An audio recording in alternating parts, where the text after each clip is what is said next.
Doon doon doon doon doon doon doon doon doon doon doon doon peak fiction.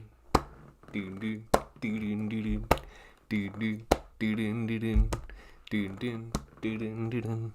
This Golden State and Lakers game is crazy. Doon doon doon doon doon doon doon doon doon. Ladies and gentlemen, we are here. Hold on, man. BK, have it your way. Otis season. Where are we? Oh yeah, my light's not even on. Hold on. BK, have it your way. Ladies and gentlemen, I am not here sponsored by BK, but I am sponsored by Ichiro Oda. Get your One Piece volumes in any store near you. Ladies and gentlemen, how is it going, man? It has been a minute. I have not seen y'all since the Sanji episode aired. I am super, super excited. Yo, nothing but love to all the brothers that made their way out tonight. I know it's a late night and it's an early chapter release. So I appreciate y'all for being here. Have 100 people here, so I really, really appreciate y'all. Shout out to good brothers Dak and Par stopping by. Please let me know if the audio's good, and we'll get right up into some more into the chapter, man. Dude, I can't wait to see what this has in store, considering where we are in the final saga.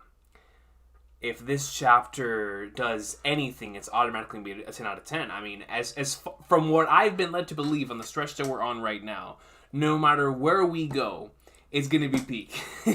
Whether we remain on the around the world stuff, or we go back to Egghead Island, it's either way, it's going to be pinnacle. So, let me know if the audio is good. I'm so ready to hop into this chapter. I'm ready to dive into this chapter, man. Let's go. Audio Apu, I appreciate y'all, man. Let's go. Let's get right into the greatness. Oh, man, dude. Yo, I know I'm getting a little older when I get into the chair and I'm just like, good Lord, what's going on? Yo! Feel like I just finished fighting Kuma. Oh, back in Thriller Bark, man. Got my muscles cracking. You feel me? I just finished fighting Robert D. in Annie's lobby. Ooh. Alright. TCB. Ladies and gentlemen, we are here today for the latest installment in the best-selling manga in history. Nearly the second best-selling comic of all time. And ladies and gentlemen, just in case you're not aware, at this point in time, we're in the middle of NBA playoff season. But my NBA playoffs and the stuff that we know are Game 7 moments each and every single week is at Ichiro Oda greatness. And so we are here today to witness the one and the only latest installment in that One Piece greatness. I apologize. I would love to yell like normal, but my throat is not up to that today. So we will most certainly get back on that next time. I don't know what it is. I think the allergy season that we're currently on, it has really, really messed me up, man. Really messed me up. I'm sure if for those of you who also have allergies or deal with asthma and stuff like that, you know what I'm talking about. Shortage of air. You know what I mean? And I'm not talking about the shortage of air you get when you see a goated character in One Piece. I'm talking about legitimate deprivation of oxygen. It's annoying. It's extremely annoying. But we are here today. One Piece chapter 1083. Did I put the right title? Chapter 1083. Dude, I'm so out of it that I had to make sure I put the right title. I had to put it in the... Okay, the title's good. 1083. Alright. Let's see. Oh my god, I just realized nobody told me to skip the title this week. What is the title gonna have this week? Oh, bro, I'm kind of scared to look at the title.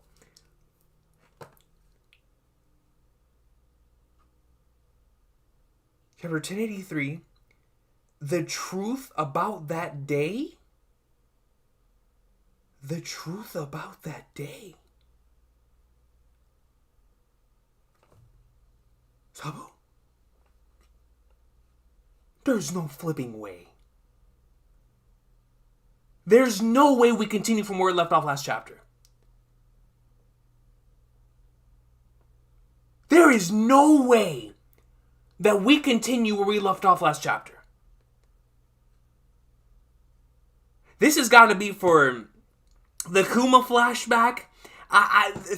What happened with Vegapunk and Dragon 22 years ago, or something else. It's not going to be the Sabo stuff. This ain't the same Ichiro Oda anymore, bro. The truth about that day.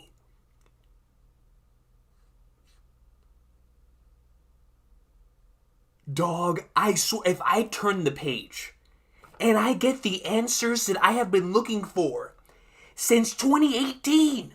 Ladies and gentlemen, in 2018, right before I read chapter 908, when chapter 907 came out, I remember it was a glorious E3 week. As a matter of fact, it was the final E3 that Sony went to, where it was showing off like Ghost of Tsushima, Marvel Spider-Man. You know, it was a crazy event. And then it was like the last time the big three were all at an E3, right? So it was pretty special, especially looking at back in hindsight. Coming off of the Shanks chapter, we go on break. Then on that break, I went to a vacation in Washington D.C. So I was out there in Washington D.C. with the real life individuals that are in the Reverie. You know what I'm saying? I had to shoot, and so I'm over here. I'm inspecting everything. I'm like, man, I see them all. I see Instant Messenger Sama. I see the Gorosei. I see everything. And so when I turned over to chapter 908, I was like, whoa, Instant Messenger. Who in the flying flag is Instant Messenger Sama? And then going to the empty throne, bowing and kneeling. The 5 Gorosei. Bro, it was one of the most shocking experiences I've ever had as a One Piece fan. And since that day, I have been waiting for this. Since when chapter, 925 came out with Blackbeard, talking about Sabo, and all the craziness that happened there. Then when chapter 957 came out, or 956, when 956 came out, and we had the insanity of, oh, Sabo, what in the world's happening there? Dragon was sweating, because all he does in the series is sweat. He doesn't move. He literally just sits there and sweats. If I could get paid to go to work and sweat, son, I already do that. Dragon, let me get your part-time money. He literally shows up and sweats and gets his money. Why can't that be me? But that's besides the point. And so, Dragon sweats. We see the rest of the Revolutionary Army. We have the cow pig thing and all Bello Betty and Ivanka and everything. It's like, all right, Sabo did something. We get more answers. Clear. And then the Lucy incident happened. It's like, yo, Dragon, Sabo, wow, okay. So, bro, if this is when I finally get to see what Sabo saw, this is going to be a glorious day. This might be one of the best chapters of the year, and that is saying something, considering how glorious this year is. You feel me? And so, chapter 1083. The truth about the day. Is that Doflamingo? Oh, I know Brago's having a field day. Doflamingo on a cover page! And he's holding a Band-Aid. With a chick. Cover request by Mikuro. Doflamingo tending to a fallen chick and making a nest with his coat. Oh, so, not only do we have a crocodile cover page where he's holding that umbrella over the pug, right? Now we have Doflamingo about to put a Band-Aid on a fallen chick. Alright, ladies and gentlemen, One Piece villains utilized in cover pages in the correct ways. In only the correct ways. Let's get in the chapter. I finally caught a Galarian Moltres with my own hands? A Galarian Moltres? Moltres is one of the legendary birds. What is a Galarian Moltres? That thing sounds like it's in Gear 5. Has everyone else got one? Brother, I wish I had something called the Galarian Moltres. That's besides the point. Yo, what's going on, bro? We accomplished everything we set out to do. What in Onigashima is that? Kamabaka Queen, and we are still with...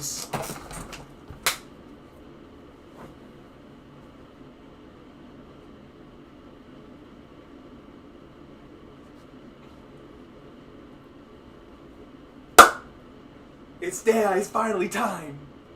Oh, it's finally time. I've been waiting for this day for so many years. So many flipping years, man. Oh, the truth. The truth will set you free. The truth is gonna set me free. Oh, it's gonna be a good day. We accomplished everything we set out to do. Kamabaka Queendom, we see Morley. Where's the cow pig thing? All 3 objectives were taken care of. We officially declared war. Sabo. Bro, we're continuing the Sabo stuff. Like, bro, if this was at any other point, this is how I know it's Final Saga Oda. If this were any other arc, we would save this for at least, bare minimum, 50 chapters. And I'm being generous. Generous! We officially declared war by destroying the Celestial Dragon's symbol. We rescued Kuma-san and freed as many slaves as possible. Finally, we managed to find and destroy the Holy Land's food reserves. Food reserves? So what was the fallout? Finally, we managed to find and destroy the Holy Land's food reserves. It was nothing to sneeze at, but we got the world's attention, and the Navy ended up sending in the big guns. Bro, we're actually getting it, man. Meanwhile, we triggered uprisings in 12 nations, dragging in a chapter, where we held strong influence, 8 of which were successful. Well, you say 8 are very successful, but one of them banished the kingdom of Lelucia. The headlines censored everything, but the 7 others have all declared their intent to no longer pay the celestial tribute or comply with the exploitative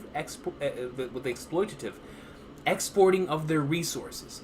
On top of that, the Revolutionary Army is attacking government supply carriers all over the world to stop resources from reaching the Marijoa.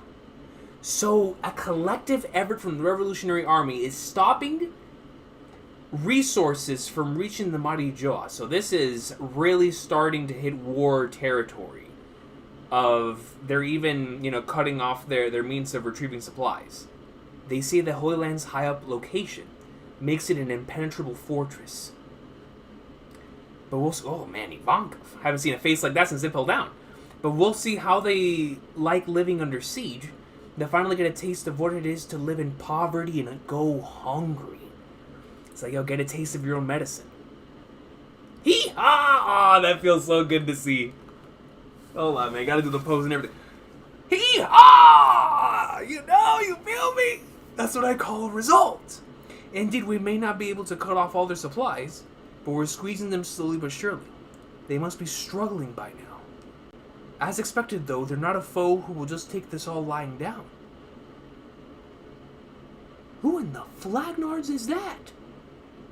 We see a few silhouettes in the background?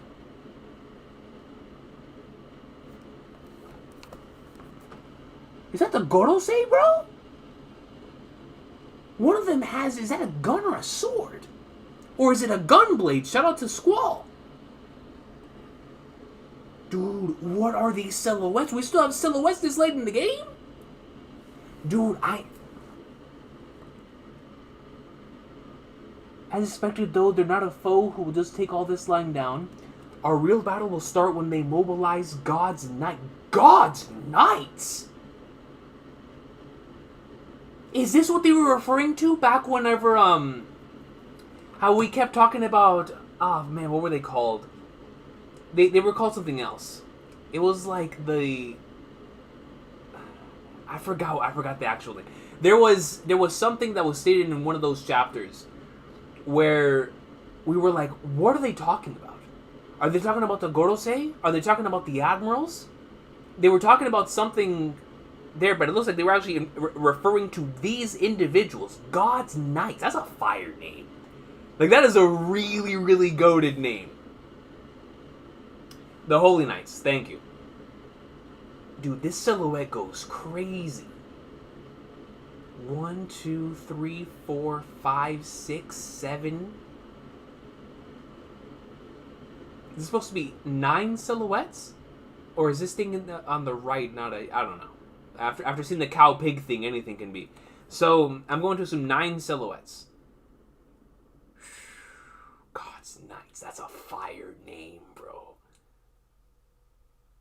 This panel goes crazy. Let me read this one more time. As expected, though, they're not a foe who will just take all this lying down. A real battle will start when they mobilize God's knights. You realize you will be their number one target, right, Sabo? Or should I start calling you Flame Emperor Boy? That feels so good to hear. I'm not too hot in that name. Even Sabo's like, yeah, calm down, relax. But we know you're the Flame Emperor. It doesn't matter what the truth behind King Cobra's assassination is. The news reports have made you a hero already. In the eyes of revolutionaries everywhere, authority figures within the world government are hated for being subhuman monsters. While there are certainly many malignant, power-hungry despots who deserve the reputation, there are also a number of intelligent and fair rulers, too. That is most certainly the case. And Alabasta's King Cobra was in a class of his own. Everyone considered him to be an outstanding sovereign. The term sovereign being used there. I know we've talked about multiple times, who could the two sovereign that were brought up in the Roger flashback be. I'm not saying that Cobra is one of them, but the context in which it's used here, right? About being an outstanding sovereign, being in a class of your own, even in the midst of the kings around you, right? Unfortunately, misinformation spreads faster with the nuances like that. That's for sure. This might be cold to say, but while I feel bad for what happened to King Cobra, I think I can live with the way this all played out if it helps fuel the flames of rebellion. Sabo.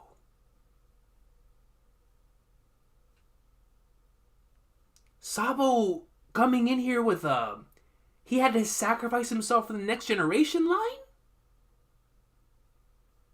My man, in cold blood, raw as can be, was like, yo, Cobra died, but it was for a greater cause. For the flames of rebellion. Yo.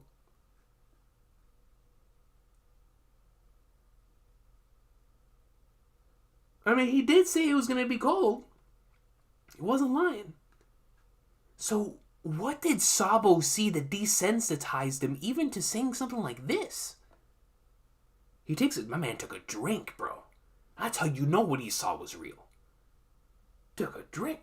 My, you really are unshakable. Then spit it out already. Brother, please. What really happened? Oh, talk to me. And the picture shows Sabo on top of Cobra. Bro, they caught him in 4K. How did they grab this image like this? What in the world is that in the back? Is that a wheelchair? That must be the chair that Cobra was sitting in. So we see Cobra blood, Sabo standing on top of him. Yo, they real deal framed him in 4K. What really happened? Is there any truth behind this scoop? Oh my gosh, bro. Is it time? Is it flipping time, boys? Bro.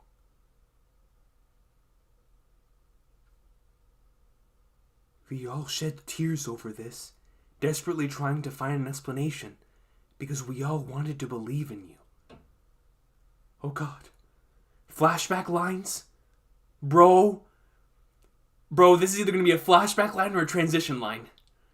Oh, I gotta prepare myself. I gotta prepare myself for the worst. Woo, bro, if I switch over, that mug says Mari Joa. Wait.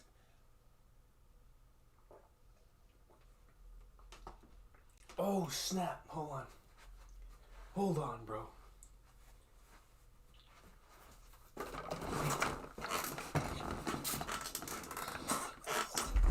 That boy's at the new grill. Because we all wanted to believe in you. Sabo looks at the paper.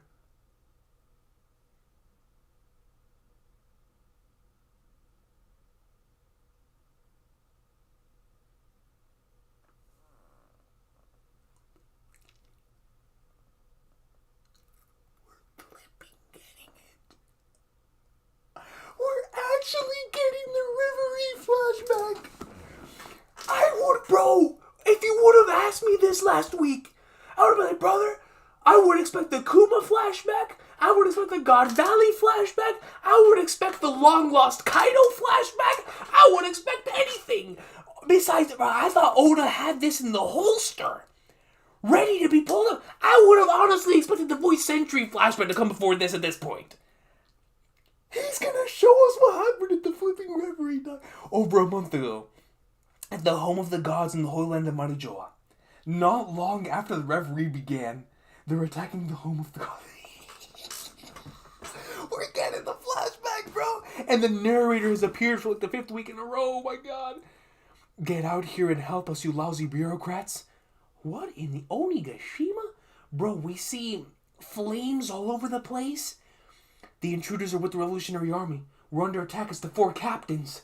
So we see the Celestial Dragons, they're moving, they're running, their place is on fire. Oh man, them boys were going in.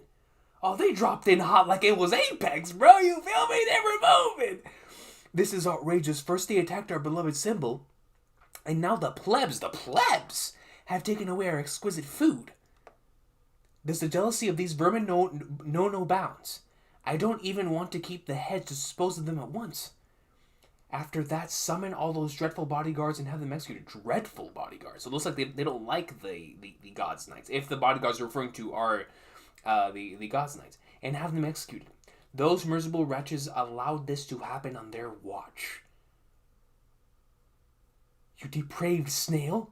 I told you to hurry. And here we see the absolute terror and the disgusting behavior once again showcased before us by the Celestial Dragons. What would you do if something were to happen to me? I've had enough, I'll walk it myself. Consider yourself fired, you useless piece of trash. He goes, pulls out his weapon, points it at him.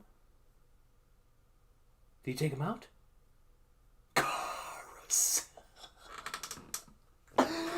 Karasu pops in!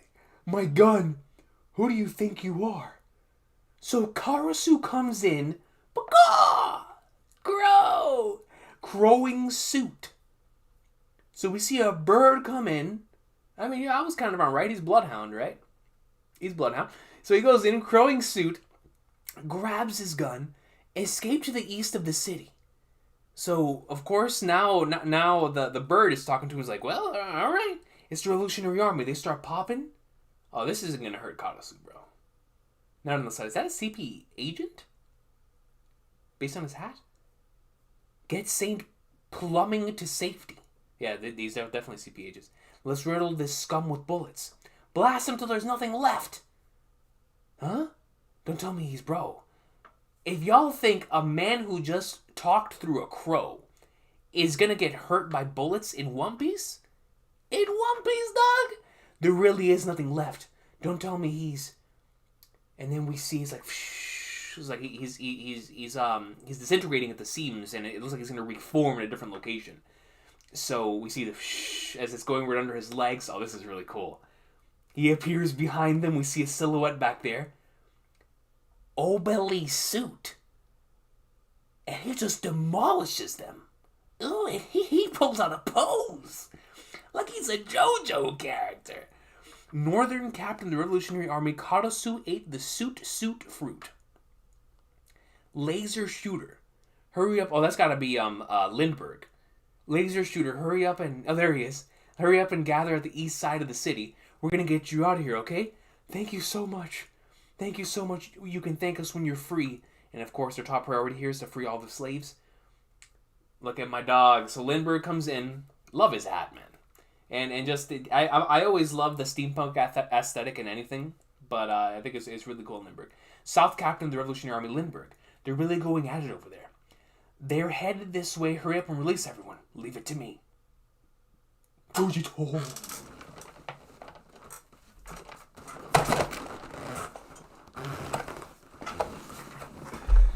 Admiral time? We're gonna see when the admirals were boxing these boys. Crow, Fujitora comes in. Recon. So we see Karasu, and this is a fury of crows. Fujitora just bends down And it looks like he's unleashing Crow, or I almost called him Crow. I'm in a Trails of Cold Steel mood. Flipping Karasu comes down, and we see like he's kind of shocked, or at the very least he's anticipating something that's coming. So Fujitora is about to unleash something. Here comes Morley, and Morley's boxing Green Bull. Morley's boxing the tree. Oh my, this boy sure likes to play rough. Morley! Yo, Morley is out here boxing admirals! Stop playing with Morley! Look at look at the environment. Look at how destructive this dude's devil fruit can possibly be. Look at this thing, bro. Look at the environment around him. Look at the buildings. He's causing a tsunami while boxing Green Bull.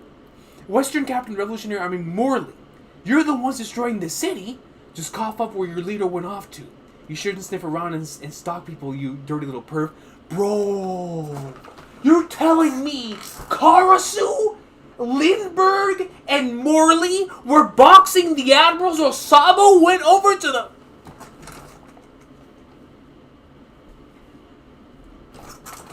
Dragon is bare minimum top 5.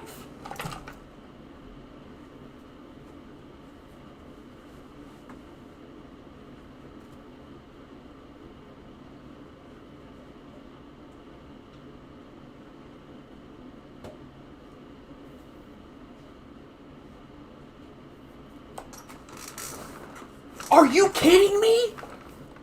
The Revolutionary Army captains were fighting the admirals. It's not like what King Lightning was saying, where Sabo and a few good men. No, brother, it was the few good men. The few good men were out here boxing, while Sabo was in the drive-thru line, ready to go and order himself a burger. Like, brother, these boys were out here playing games.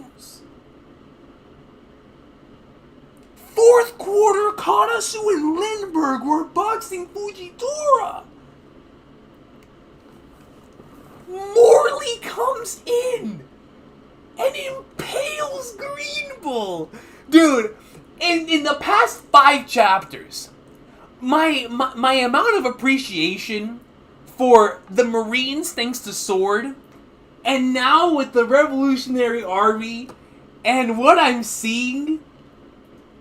Like, this is insane, and we knew their abilities were crazy back in chapter 904, but to see them on full display like here, in the way that they are here, against such formidable individuals, is insane to me. Just cough up where your leader went off to. You shouldn't sniff around stock people who dirty perv. You're as bad as him. Watch where you're swinging. Real QQ Pastor, I'll see to it that you hang if any of us get hurt. It's impossible to fight here. Get out of the way already. And it's like, of course, obviously, as it was stated beforehand, and as we came to the conclusion of, the admirals are unable to utilize a majority of their abilities due to not only not wanting to destroy the environment around them, but of course, definitely not wanting to get the Celestial Dragons involved in the skirmish, right? So the Revolutionary Army are utilizing that to their advantage, knowing that they cannot go all out. You know, it is a strategic maneuver on their behalf, and I really do love and appreciate that.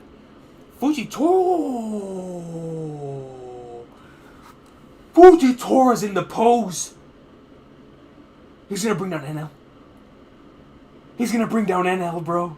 We're taking this theory back to 2013, when chapter 713 came out, and we were like, yo, when the meteor was coming down, I was like, hold on, brother. If he brings down that moon, oh, God. Like, brother, hey, man. I ever see NL riding down on the moon? Riding down the Arc Maxim? Thanks to Fujitora's ability? Peak is the peak fiction. Bro, he's gonna do it. I know that pose so well. Fujitora, what do you think you're doing? I'm calling in a meteor strike. Good God Almighty, he's calling it a meteor... He said he's calling in a meteor strike like he's playing a JRPG. Like, yo, what move is he gonna pull out? Let's see. X, Meteor Strike, X, uses 18 CP. The man announced he was going to do it. Why? Because they can't stop it. They don't have Mihawk here. They don't have Zoro here. Who are they going to have to stop a flipping meteor? So he's like, brother, I'm going to call him up. Yo, meteor. I mean, what are they going to do? It's a flipping meteor coming down from the heavens. He just announced this thing. Don't be an idiot, that's a terrible idea. There are 2 admirals here. If we were anywhere but the home of the gods, there'd be more than enough power to turn any battlefield upside down 100%. And that's exactly what I was just talking about. Like, they're using that to their advantage. And I really do appreciate that, because on any other playing field, this would have already been a wrap. Fujitora and Green Bull? I don't care how nasty the Revolutionary Army captains are. Is that CP9? Is that Khalifa? Shut, bro! Bluno? Not... Get out of here, bro! No flipping way! Yo! Yo, not the whole CP9 squad, dog! Doa. Oh, man, that just brings joy to my heart, bro. Post time skip. I mean, obviously we saw Bluno in Film Red, but brother, the other 4, man. Post getting packed up by the Straw Hats. Oh, I feel so good to see them. Even if you ignore the handicap, the Revolutionary captains are doing well to stand their ground. Cha-pa-pa, bro! The zipper! Cha-pa-pa! Just goes to show there are no pushovers. Yo-yoy! Oh, man, that is awesome. Katasu, Lindbergh, Morley. Oh, that is goated. So we see that. So I guess they were the ones who were narrating that there are 2 admirals here. If we were anywhere but the home of the gods, there'd be no enough power to turn the. Okay, so it was them looking at the battlefield from afar. Oh, that's just super cool, man. That's just Final Saga Oda flexing. That would have gotten a pop out of me in a theater. Like, yo! Sabu! Don't you have the keys to these collars yet?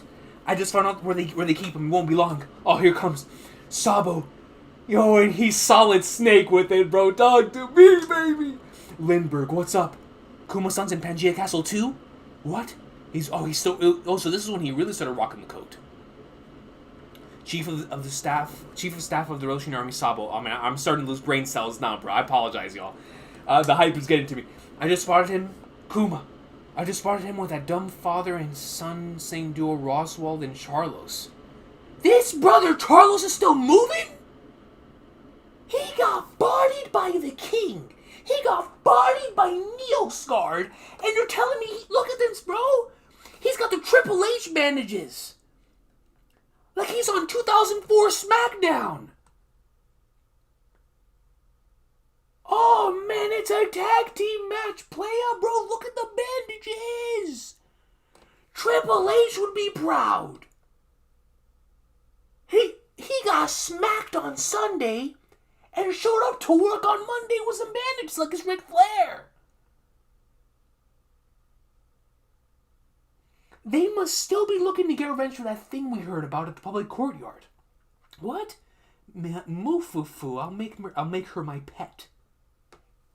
This man, he gets bodied by the king and meals guarded. He's still thirsty. Brother, have some shame. He hasn't given up on getting Shirahoshi. This man needs to get... Bro, if there's anyone in the One Piece verse that just needs to get packed up, it's this guy. It's him! He's had enough chances. Pack him up. Send him packing. I don't care where you put him, but send him packing. Someone. Please. I want Shirahoshi, bro. I won't forgive them for using Kuma-san like this, and we won't let them get away with it. Morley, make sure everything's ready. Okie dokie. Bonnie! Father! Oh, God! Can't you buzz off? I'd rather have Vice Admiral Garb's help. Vice Admiral Garb? Is that Luigi? Don't worry, we'll protect you. Vivi. Oh.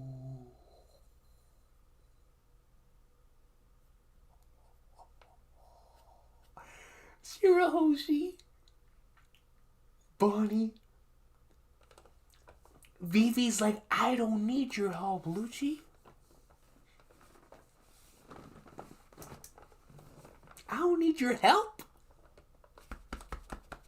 I'll protect myself. And Rob Lucci says, no, don't worry, we'll protect you. Like you protected Shirahoshi? Oh, wait, you didn't. Talk to him, Vivi. And that creep's definitely going to target her again. I'm afraid only King Cobra has been permitted with an audience with the 5 elders. Oh God, what is he gonna say? What is he going to say, bro? Yo, I have chills, bro. I can't even sit. But Chaka and Pell, son. The same Pell who tanked a nuke, mind you. This won't take long, Cobra. Oh God, this won't take long, and it will be tedious for you to wait outside. It'd be a much better use of our time to look out for Vivi. She's always been a mischievous one. You can't let her out of your sight for a second. Let's go. You've got to be flipping kidding me. There's got to be another page somewhere, bro.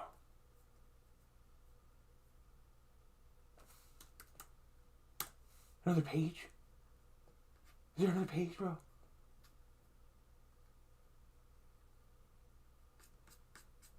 I just refreshed the page, bro. Are you serious?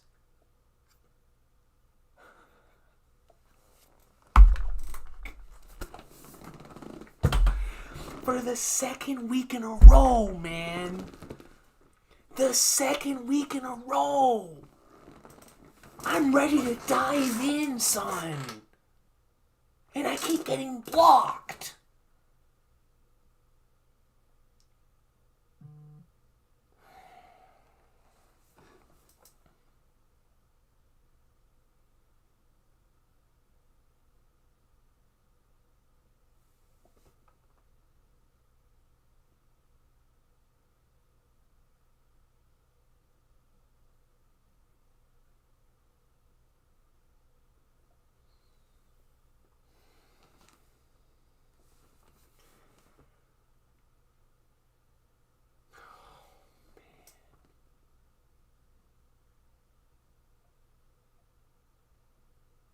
Bro.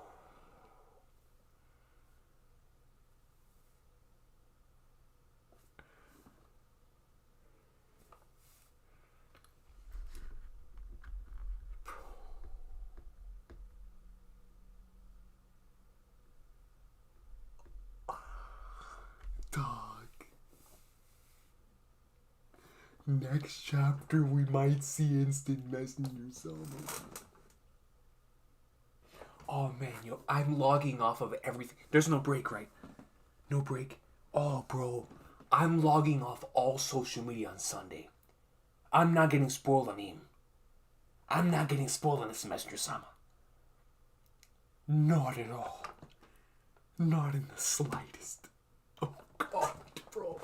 Bro, chapter 1084 might be the chapter where we see instant messenger Sama, bro.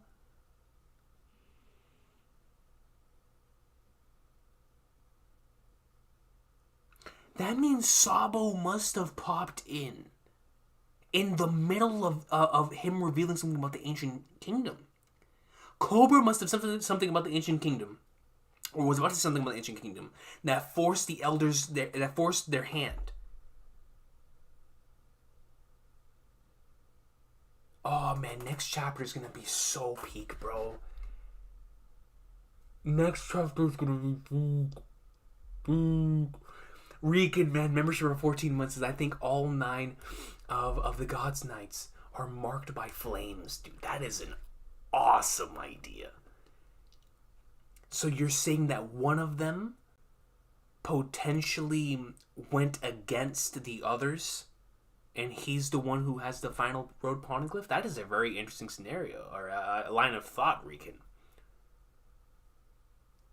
And then the man marked by flames, one of them is like one that like it detracts from the others.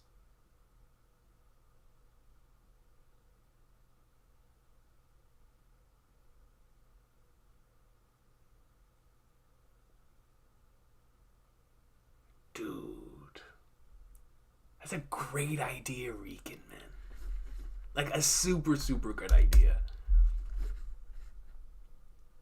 Bro, this chapter had Vivi, Dragon, Sabo, Shirahoshi. Bro, this was such a good chapter.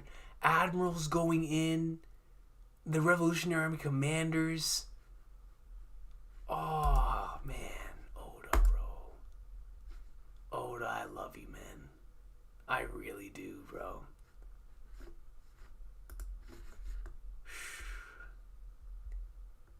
Amsterdam comes in with a 10. I feel like whatever this is building up to is going to be one of the greatest revelations in the story. 100% Amsterdam. 100%. It might also be why the chapter was so short, because Oda wanted the next chapter to be non-stop heat. Bro, you're right. This one really did feel super short. Like it was cut halfway through the chapter. But like you said, it's going to lead into the insanity of the following chapter, because now, bro, Oda has, with this chapter, he has officially shown me that he is moving on a different level than even I was initially anticipating. Because who in the Flying Flagners was expecting him to actually follow this up? I mean, like I said, bro, I've been in this scenario so many times, I don't expect Oda to follow up on anything. Anything. But I should have expected something, knowing that he followed up on the Shanks versus Kid thing in 3 chapters. He followed up on the Law and Blackbeard thing in less than 20 chapters. He followed up on what was happening with Garp in like 12 chapters. He followed up on the Cross Guild thing really quick too. So it was like, alright, but the following chapter, he followed up on the Sabo thing in the following chapter. Which means, what happened here in the Reverie is context we as the readers need in order to understand what's going to happen on Egghead Island. Ladies and gentlemen, keep this in mind. Keep this in mind. Whatever we see here is going to lead into understanding what happens at the end of Egghead Island. Oda's about to potentially show us who Instant Messenger Sama is before we cut back to Luffy and the rest of the Straw Hats at Egghead Island. The same Straw Hats in Egghead Island that has Sanji Garcia Saturn pulling up. The same Straw Hats in Egghead Island that where we can all expect a Kuma flashback that could potentially lead us into a God Valley flashback. This is very, very important, because if Oda shows us Instant Messenger Sama now through Sabo's eyes, and we understand who this character is in the greater context of things, then when we cut over to Egghead Island, it is going to have a major payoff into what we're going to see there. Because obviously, there has to be a good reason why this is being shown here. There has to be a good reason.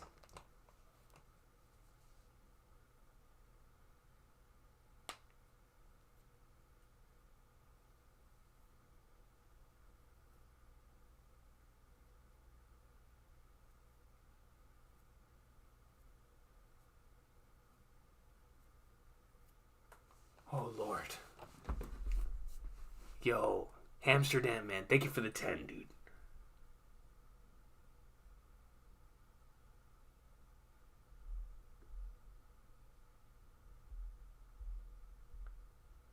Recon comes in with the 279. Says Red Poneglyph comes together when they mobilize. Red Poneglyph comes together when they mobilize.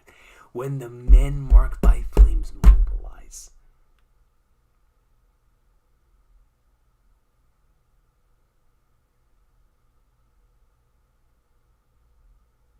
Yo, Recon. Recon, I love this idea, man. I love this idea of you cooked up about the man marked by flames potentially being one of the God's Knights.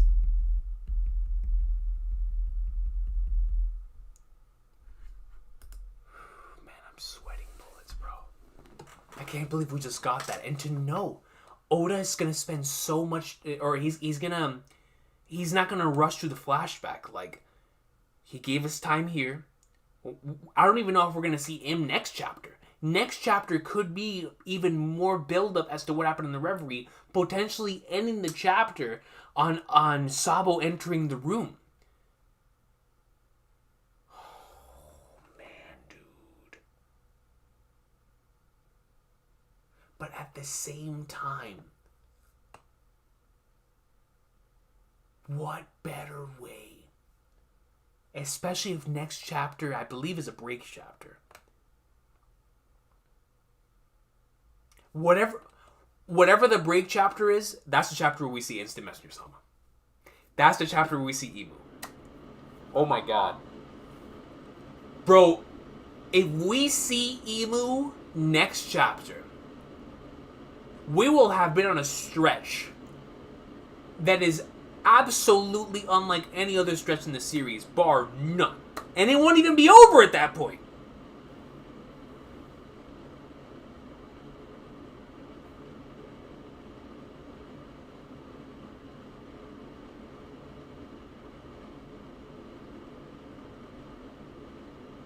Talk. Imu.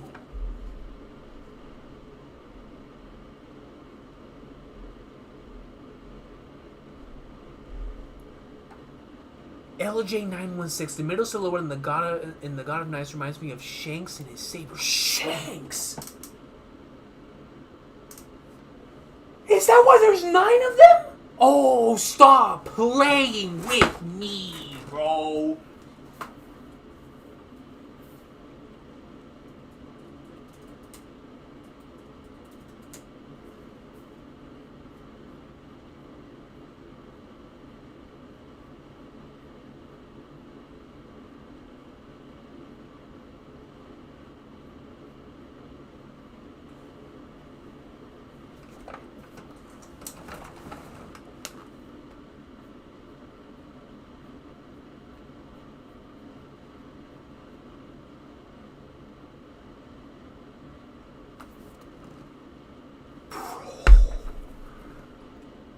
Bro.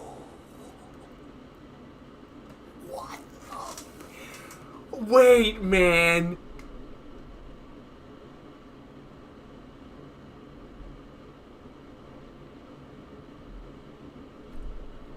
LJ.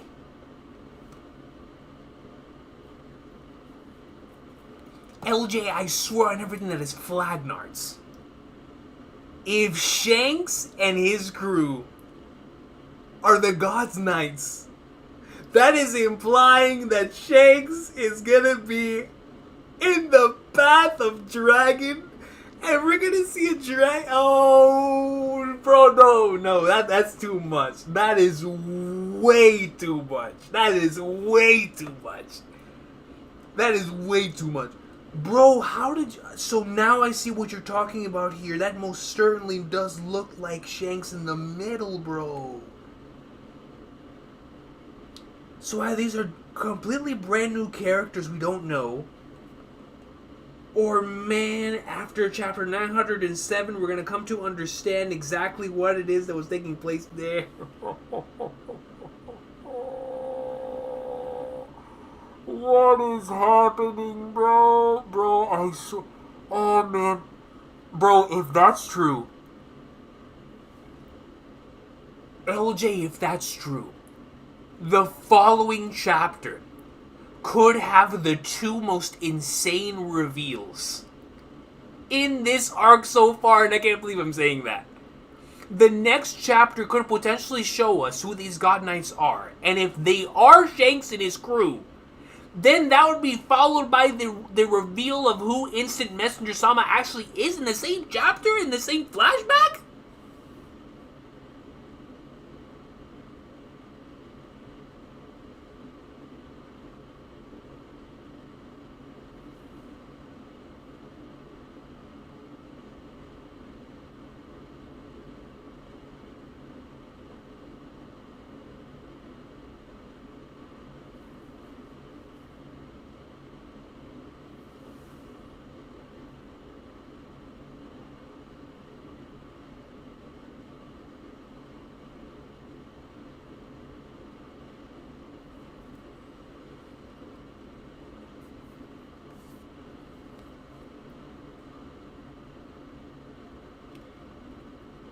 Could it be Shanks' dad?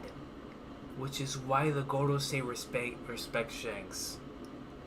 So Shanks' pops. So these are going to be members of the Figureland family. If not Shanks and his dude, my brain hurts.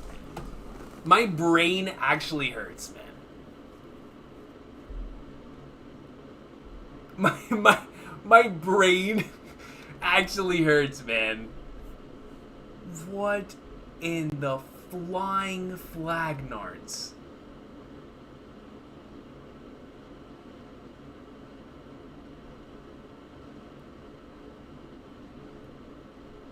Yo, Presno comes in and gives some membership, man. I appreciate you, Presno, man. Thank you.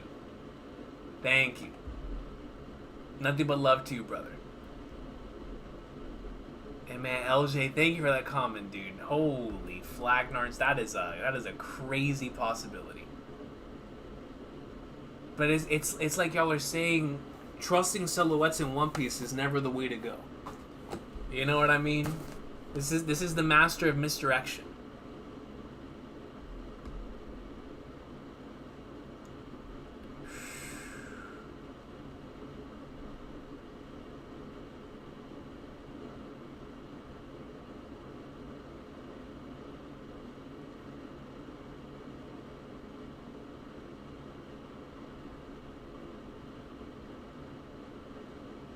A celestial got my gifted.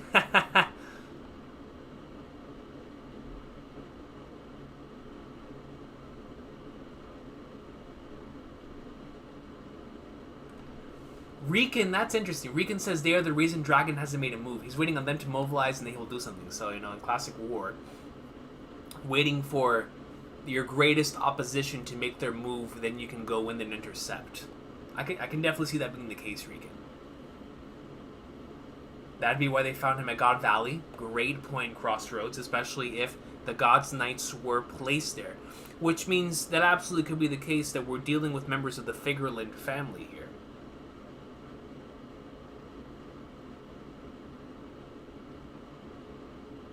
Hey, J7, I'm the last person to believe in Oda silhouette. But that middle one most certainly looks like Shanks. And so, if that's the case, like y'all said, it's more than likely misdirection. But in the back of my head, I'm going to be like, oh, Lord. You know? Like, oh, man. I'm so interested now. Because it's like, okay, what are we doing? What are we doing then?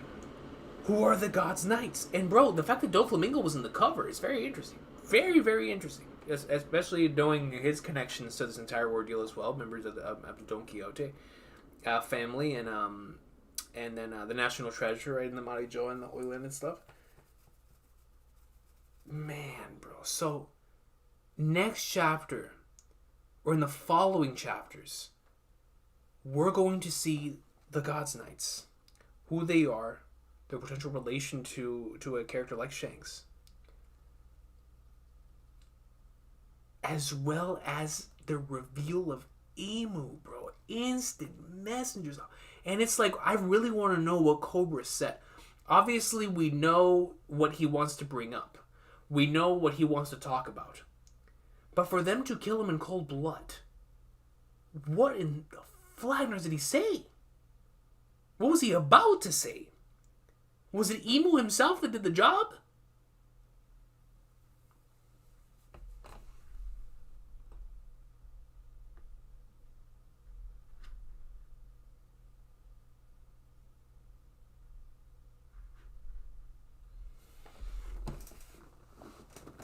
Yo, Scale, I'm down for that. I'm down for it being inspired by the World Knights. That would actually be really cool.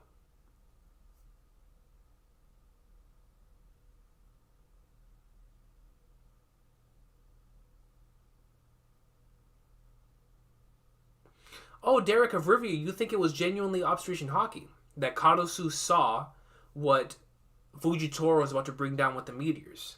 And he was like, hold up. Let me take a back seat real quick. So he might have actually utilized observation hockey there in that panel. Young Shanks' pops is the God Knight leader. That'd be awesome.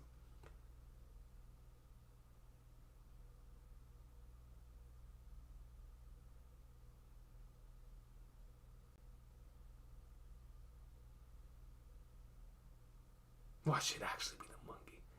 Dragon probably the former of those knights considering how much he knows about them. That's interesting, Prime Alvida. That Dragon was once a member of Gods and Knights. Oh, that's a good theory. That's a good theory. Prime Alvida with some facts. Remember when Whitebeard told Shanks whenever he sees his face, he's reminded of that man. Whitebeard didn't have those scars when he fought against Roger last time in the manga. So what you're saying is he was not referring to Blackbeard there. Instead, he might have been referring to someone else. That is interesting. Interesting, Vortex. Divine Departure would make more sense, huh? God Knight Shanks? Hey, it most certainly would. You're absolutely right there, President. Oh, man, God Knight Shanks. Bro, just to add more onto my hype for this character. My love for this character.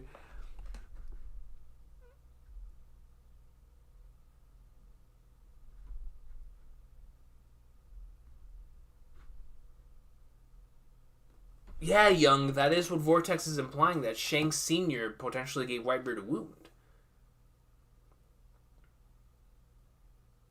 Oh, man, Aubie says it would be sinister if it's Roger's saber. Could you imagine that?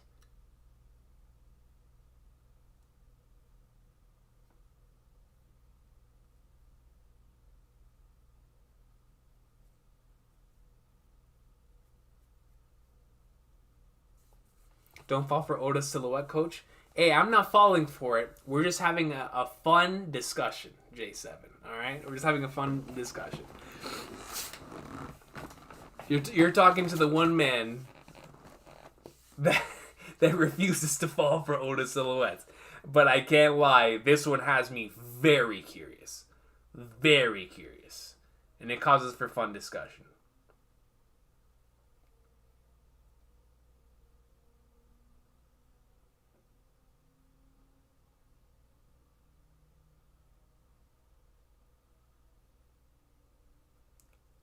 Wait, now that I think about it, if we need this information for the God Valley flashback, right, we need to have the context of whatever we're about to see when it comes to the Gods Knights, the Instant Messenger Sama, all this stuff.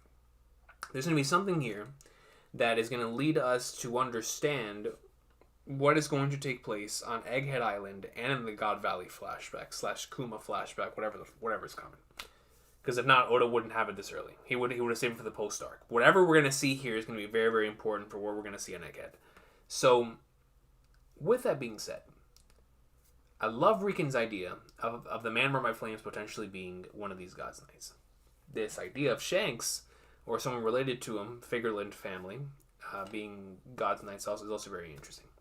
But even outside of all those possibilities, one thing that I cannot shake is the idea that these individuals were at God Valley. That is unmistakable. If these are the bodyguards at a place called God Valley, they were probably there, right? So these individuals were potentially there while Roger, Garp, and Rox and the Emperors were having their match, were having their battle.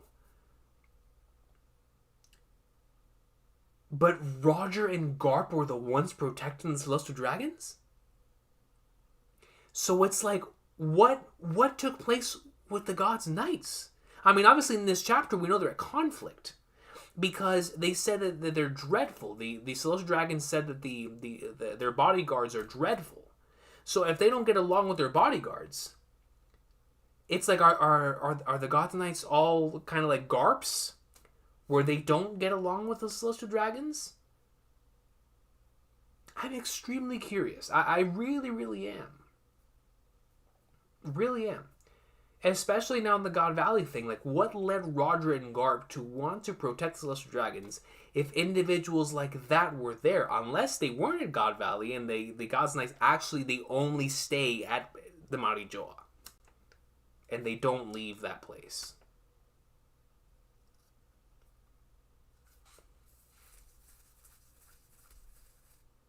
Definitely Jose. He most certainly popped the question about the Void Sentry and the family's connection to it.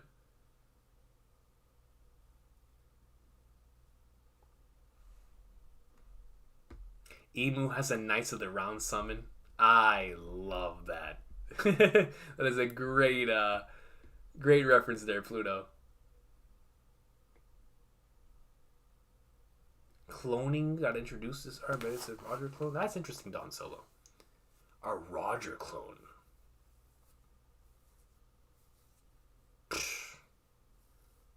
Go home. A Roger clone? Go home. Go home, man.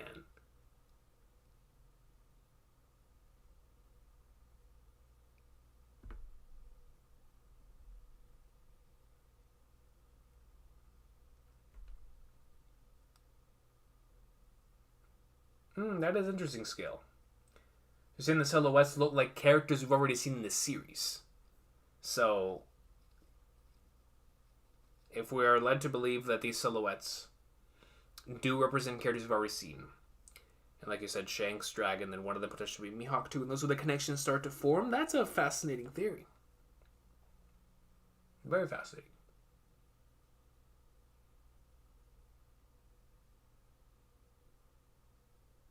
Oh man, Clivesy, I didn't even think about that.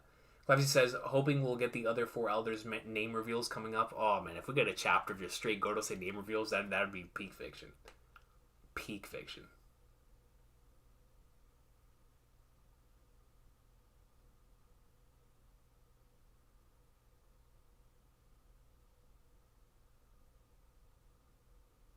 What, Sleepy? That boy's gonna be goated. Straight nasty. Ren knows this is what if the Holy Knights have bro, and so in the chapter review or in the reaction, I appreciate whoever said the Holy Knights because that is what they were called in the original thing. That's why I was trying to remember what they were called. So it looks like that is the same thing. The same characters they were talking about back then.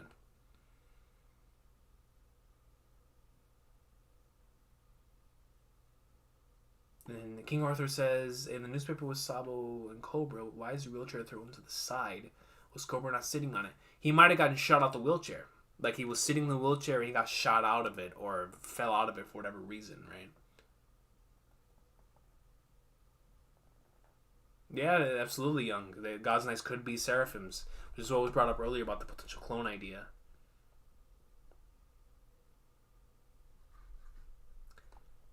Fresno says Luffy, the child of Emu and the former leader of the God Knights Dragon. So you're trying to tell me that you're on the Emu is Luffy's mom theory. Listen, man. If that's actually a factual statement, this is gonna get really crazy very soon. This is gonna get wild very soon. Now, Oda is a Star Wars fan. All right, we know this. We know this. So if he does a role reversal there, and and we have Padme being Darth Vader rather than Anakin being Darth Vader, hey man, we might be cooking something in the kitchen. All right, Emu potentially being Luffy's mom. I'm not ruling anything out. I'm not. But like I said, we know Oda is a Star Wars fan.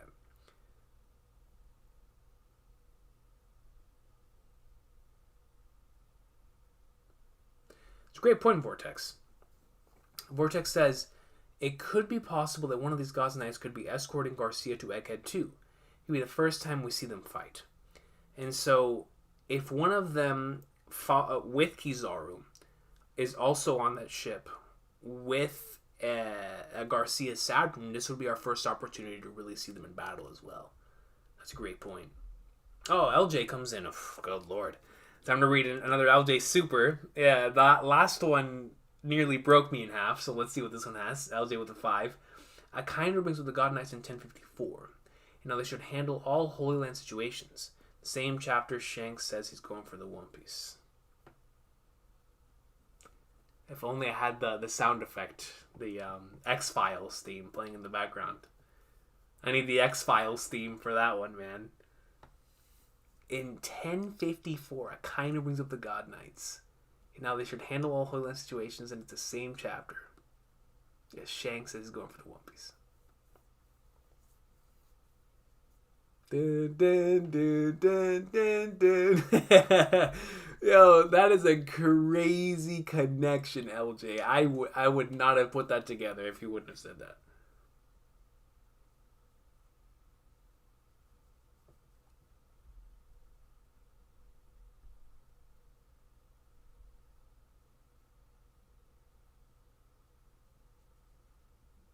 Eric Reed, that's exactly what has me so shook. The fact that all these big reveals are coming for the climax of the events of Naked Island are giving me the heebie-jeebies. That's what Eric Reed says, and I couldn't agree more. Like, it is madness, absolute madness. Jack Mehoff, man, what's good, brother?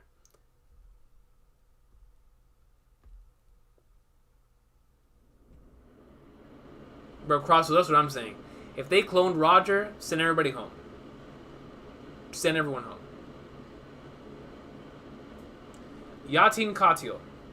So you're on the same line of thought as what was brought up earlier in regards to by scale, in regards to them potentially being like that silhouette, like you said, potentially looking like Mihawk, the other one looking like Shanks, the other one looking like a dragon.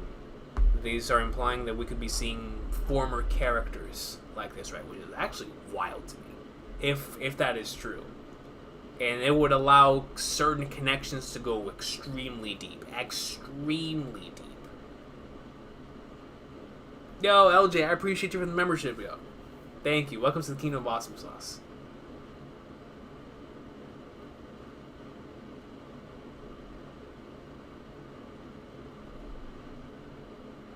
You know, Noel?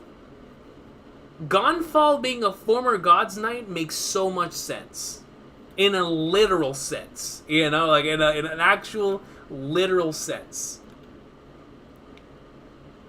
That was brought up earlier, Eric Reed. About what if the leader of the God Knights is actually using Gold Roger's sword Ace. I mean, God, that would be the ultimate sign of disrespect, man. I would be in tears. I would be in tears. Better than the Croco Mom theory. I am your mother, and then Luffy picks his nose. Bro, you know Luffy wouldn't give a flying flagnards. Be like, Ma? Ah, whatever. Like, I don't give a flying flagnards. Two things. One are the... so Brandon King comes in. Shout out to Brandon King. Two things. One, are the God Knights Celestial Dragons themselves, or just guards of them? Great question.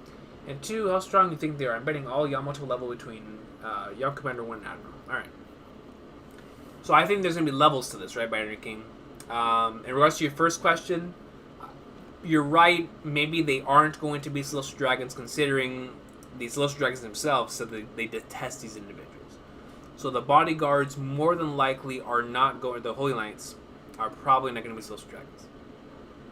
But there is a rare case, right, where the leader potentially is Celestial Dragon, or they're like a collection of celestial dragons of like half blood or half breed or whatever. You know, that is something that is a possibility as well. So I'm not going to rule out that they're not of royal blood, quote unquote, right? But in regards to your second question, I do think there's going to be a scale where, depending, right? If these are all brand new characters, I think we start off at like, for number 9, if there's 9 of them, I think we start off at like Commander 2, and the leader, I would go as high up as saying like Admiral Plus, personally. Because if you're the leader of the God's Knights, you have got to be filthy. You've got to be filthy. I don't care who it is. You've got to be filthy. So if they're brand new characters, I think you're what you're saying is absolutely correct.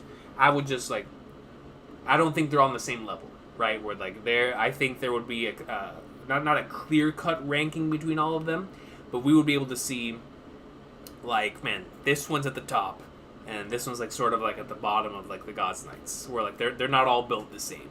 You feel me? At least that's my thought process. But I do think most of them are going to be, like you said, within that Commander Admiral range.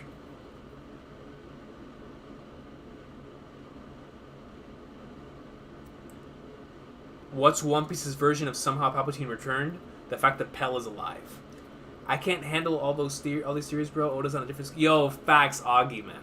Straight facts. Like, it's just... Oda's on a different level right now, man.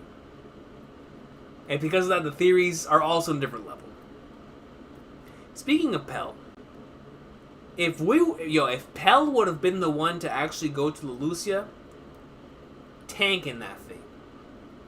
If Pell would have been the one to go box Shanks and hit the Divine Departure, tanking that thing.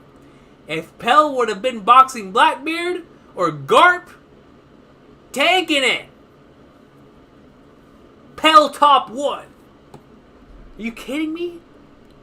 Dude, tanking nukes. Coming back the next green, not even with a bandage. Like he's Triple H.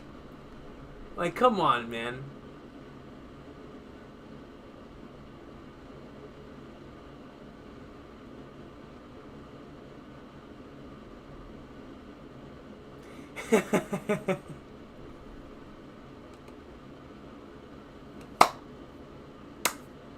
I don't know why I find that phrase to be so funny. RGRM says, bro, if Shanks was an industry plan, I can't take it. I don't know why the word industry plan is so funny to me. I see that all the time. And every time I see it, it makes me want to laugh. Industry plant. Oh, God.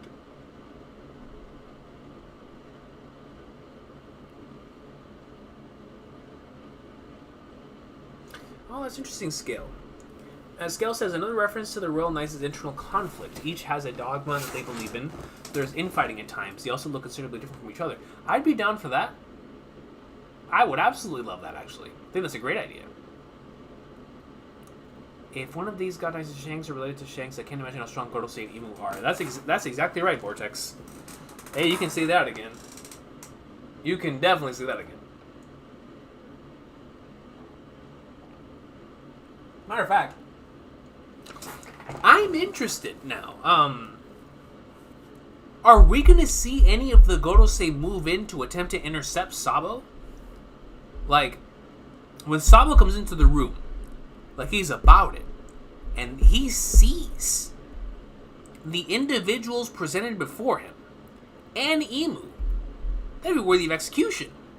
So it's like, are we going to see one of them go in and try to unleash an attack? Or is Oda going to save the Gorosei, our first Gorosei attack for present time in the manga?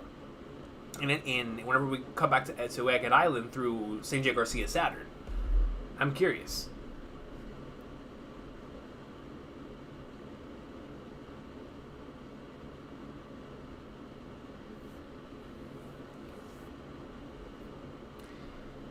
Recon, what is your favorite Ghibli movie?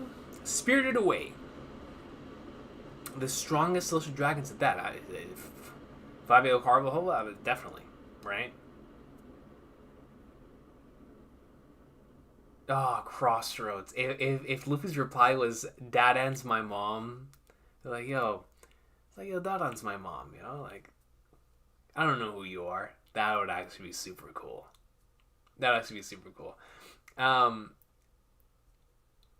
Either way, I know Luffy, right? Like, this man's gonna be like, either I don't care, completely ignore it, or he's something really, like, emotional like that, right? It'll be one of those things. They do look like Devil Fruit patterns, Vortexes, and as a matter of fact, now that you bring it up, Vortex, we know that as a matter of fact, I think the Blackbeard pirates and the top brass of the Marines are similar in that regard. That it feels like they've been devil fruit hunting throughout the generations. And so if that's the case, they're going to have some really, really nasty abilities at their disposal. So maybe all of them are heavily proficient in some fruit or another. All of the God's Knights.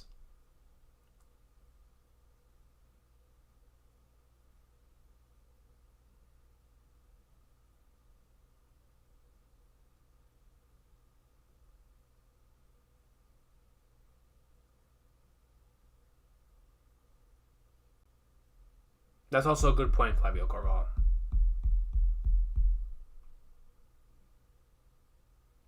Pel's a cousin of Albert. Yeah, he's a Lunarian for sure. I don't need a manga or a data book to tell me that.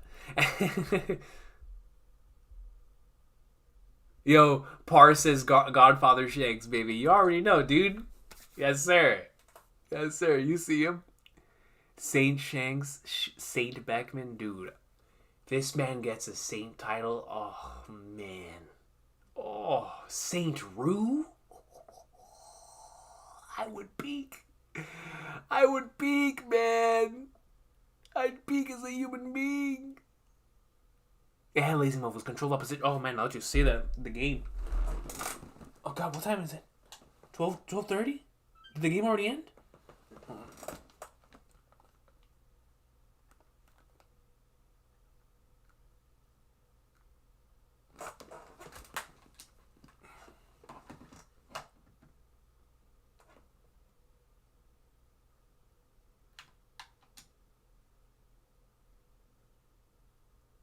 Oh, it's some commercial.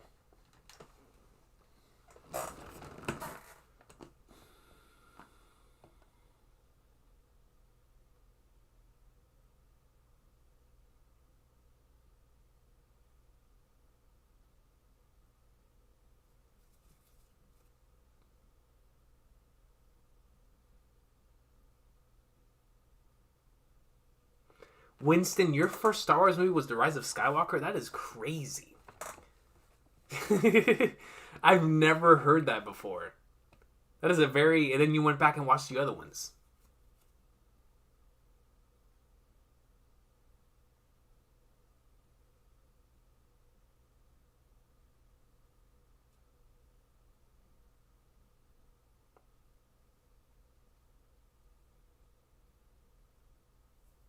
Oh, Golden State's up by 13. Looks like they might have this one in the bag.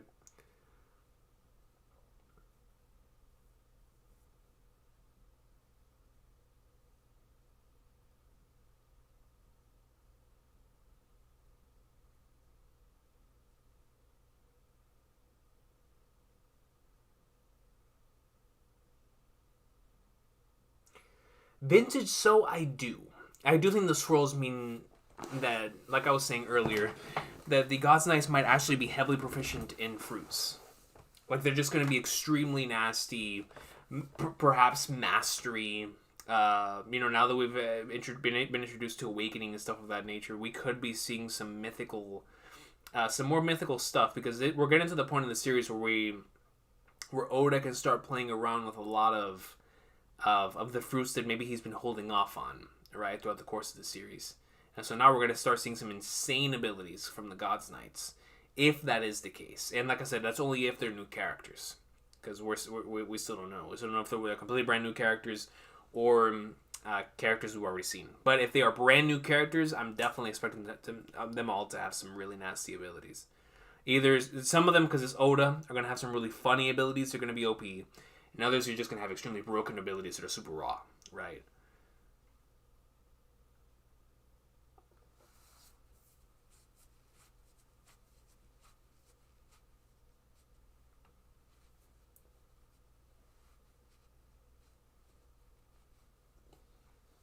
God King to God Knight. He was demoted.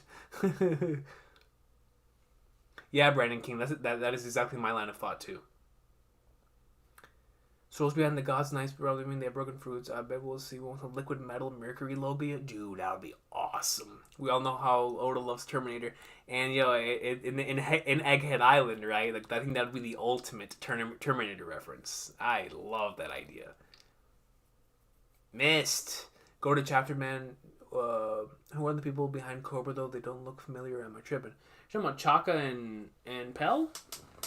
Oh, man.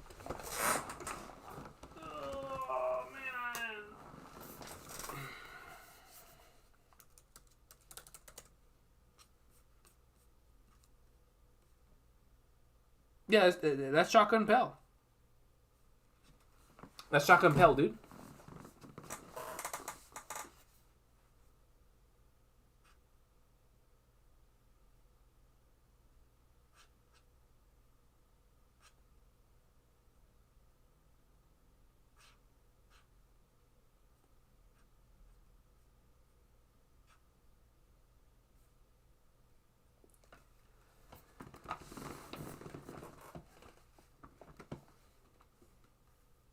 Yo, what's good, M Navio? You watched these since 2015? It's a long time ago, man. Long time ago.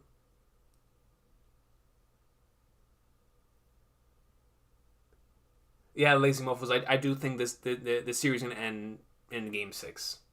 I really do.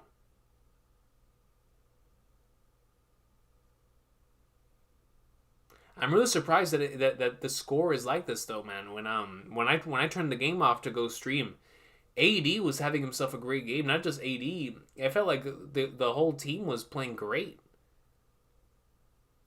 But it looks like the Warriors started cooking.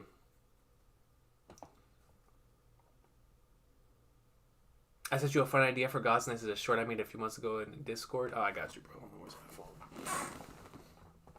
Yo, by the way, y'all, I changed my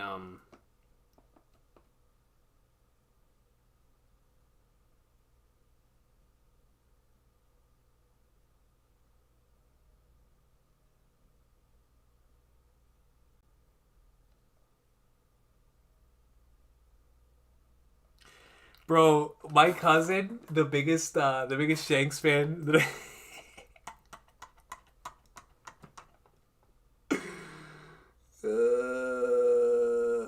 Bro, he sends me, yo, is that Shanks, bro? Because I guess he was watching the stream, and he just sends me the thing because I know he'd be the one that would wild out the most. He's the biggest Shanks star I know. Even bigger than well, no, I don't know if anyone's a bigger Shanks fan than the Red Force podcast, but he's definitely right next to him. But what I was gonna say was, dude, look at my. This is from one of the animators for One Piece. They drew this image for Luffy for his birthday.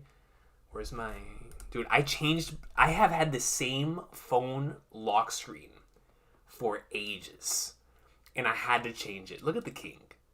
Bro, they're ready for Gear 5, man. You can't dude, this is one of the coolest pictures ever. Just look at this, bro. Look at the king, bro. This is just peak. Like, just look at him, bro. He's reaching for the Gear 5. Look, listen, man. When this stuff gets animated, it's over. The next time we get this stuff, but it's Gear 5. It's like, come on, man. It just looks so cool. So I changed my wallpaper on my phone for like the first time in like 4 years, man.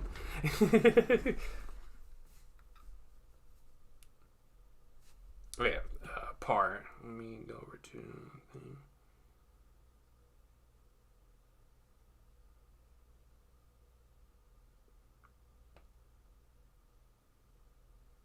All right, here we go, par.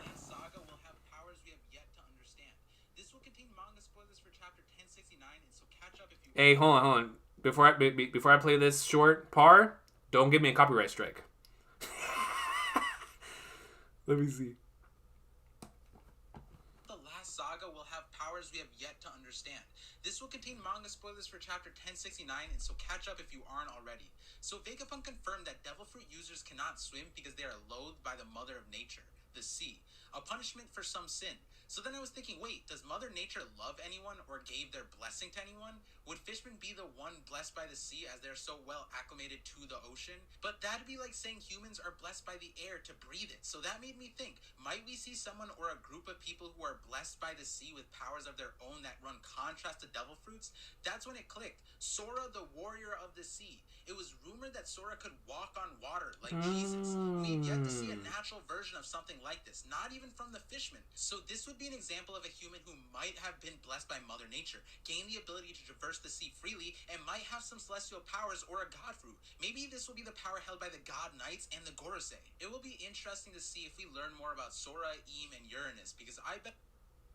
Yo, Par, you cooked, man. That is a very interesting... So, Sora... Instant, like the whole purpose into which they in their, not only their why they've been saved for this point in the series, but also the importance in their abilities, what they can do, like you said, the importance of having Vegapunk specifically state that before we get this reveal is to really showcase a difference in individuals who are chosen through those that aren't chosen by Mother Nature. I think that's a very interesting idea, especially considering that it would now give us even more into one of the major things in Egghead Island, which is choosing between, you know, the destiny and fate and like what you've been born with or blessed with, right? And so individuals that aren't blessed with this thing, and or they eat a fruit that takes away that blessing, it's like, okay, then what happens to those who eat fruits but still can continue to do stuff like this? Or individuals who have like a certain like special bloodline, like you were talking about. I think that's very interesting. That in two separate types of individuals in the One Piece verse, those that are blessed and those that are not, ones that are cursed forever within the sea, to drown in the ocean, and others. I like that idea, Par. You cooked. You definitely cooked. God Knight's hype, dude. Seriously, God's Knight's hype.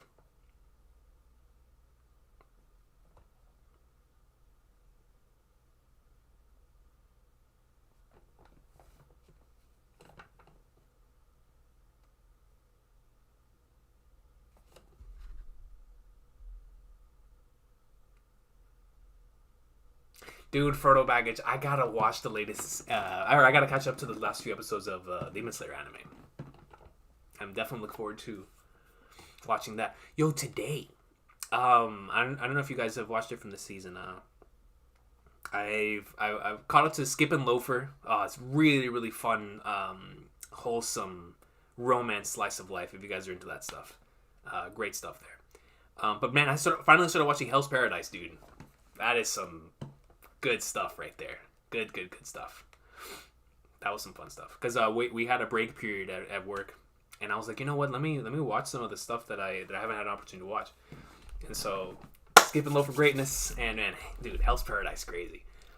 But I really enjoyed it. Let me see. Eric Reed says, but before I read the super, Eric Reed says something interesting. Did Cobra feel shady at all to you? For some reason, it gives me a weird feeling. Maybe it's the smile. I think it... I mean, shady, I don't know if I would use the word shady. Because shady would imply that's not the real Cobra, right? Or it's like a Bon Clay situation again. So I wouldn't go with shady. Like, confident? I don't know. I see what you're saying. I wouldn't go shady, though. I wouldn't go shady. Pluto, that image is from... I'll post a link. Hold on, let me read the super, and then I'll post a link. But yo, Par, you cooked, man. You cooked, bro. Absolutely. So gotta show that I finally... Dude, nah, it's like... It's one of the coolest things whenever you come up with a theory like that, like you said after chapter 1069, and to see it come into fruition here, and after we get some more hype when it comes to the God's Knights and stuff, it's like you made that connection, like, man, this could be about this, right? And so, let me see. LJ comes in, LJ916 comes in with a 10, shout out to LJ, and says, not going to lie, now that we caught up on Blackbeard, Law, Kid, Crossguild, and now the Revs, I think next chapter we're going back to Luffy and the world government making their huge counterattack. So, LJ, I think what you're trying to say is that next chapter is the Reverie ending. Then we cut back to the King, because I swear on everything that is flag darts, LJ, if the next chapter is Egghead Island, I don't care if Garcia Saturn pulls up and calls in something from space itself. Unless it's NL, keep it. Because as much as I love the King, as much as I love what's happening in Egghead, if the next chapter is not a continuation to the Reverie, I don't want it. I don't want it, man. I need the King. I need it. I need to see instant messenger Sama going up in like swimwear. Alright? So, please. I've been holding on for too long. Bro, I got cock teased so hard this week. Again. So, LJ, I'm right there with you. Now that we're caught up on the Blackbeard Law, Kid, Cross Guild, Revs, all that stuff, we can cut back to the King, and I cannot wait to see the King. I can't wait. I cannot wait. I love my beloved Straw Hats so much. Y'all know. Like, 7 of my top 10 favorite One Piece characters are Straw Hats. But by the Flagnards, I've been waiting for this referee information for 5 years. Let me see it. Let me see Imu. Once we see Imu, we don't even care if we see him. Just let me see what happened. And then I can go back to Luffy, St. G. Garcia, Saturn. Yeah, let's go see the King. Ultimate counterattack. Let's go. We'll go up in like swimwear. So, wait, no, so let me find the link, because, man, this image for the Luffy thing for his birthday was so cool, dude.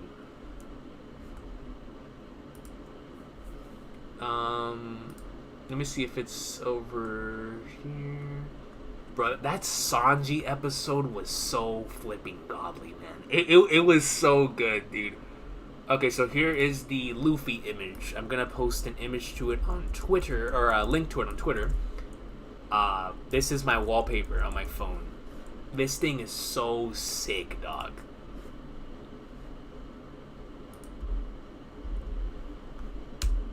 So I just posted a link to it in the chat. Dude, look at that, man. It's just incredible for Luffy's. When I saw that, I was like, nah. That is my phone. Like I said, I hadn't changed my phone lock screen in ages. In legit years.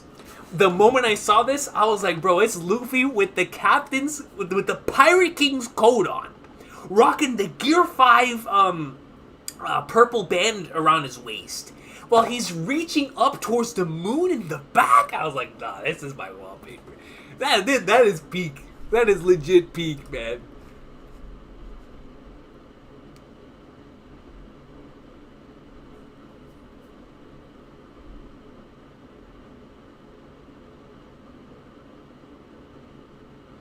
Oh, you guys, I've watched Skip and Loafer too? Dude, my boy Silva was the one who put me on. Because he knows how much I love my my series like that. And he was like, yo, you would absolutely love this.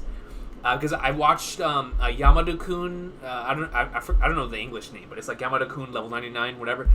That one was super good. And it's in my Madhouse. I'm a Madhouse star. And so, while I was trying to find something else like that, he was like, yo, watch Skip and Loafer from this season. And I was like, bet. And I watched it. Oh, I flipping love it, man. I love it. Listen, any wholesome slice of life, it could have romance, it couldn't have, I don't care. I love my wholesome slice of life, man. And it just so happens to have romance too. I'm like, alright, Skip and Loafer peak. So I'm really enjoying that one. Obviously, Oshinoko is the one I look forward to the most this season. So I watched that.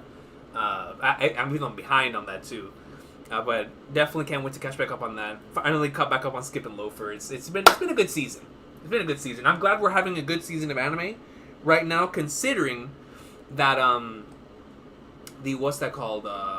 considering next season's gonna be insane, right? With like One Piece is gonna be in the Luffy versus Kaido Gear 5 craziness.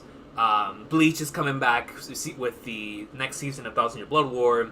JJK is gonna be in the absolute insanity. It's gonna be in there. I'm not gonna say what it is because there's anime onlys in the chat. But JJK is gonna be on that, and so it's gonna be a really good time to be in the anime space in regards to people who love shonen battle manga, right? But this season's been really balanced with a lot of really good stuff. So I appreciate what this season has provided. Before the insane hype fest is going to be next season and the stuff airing there.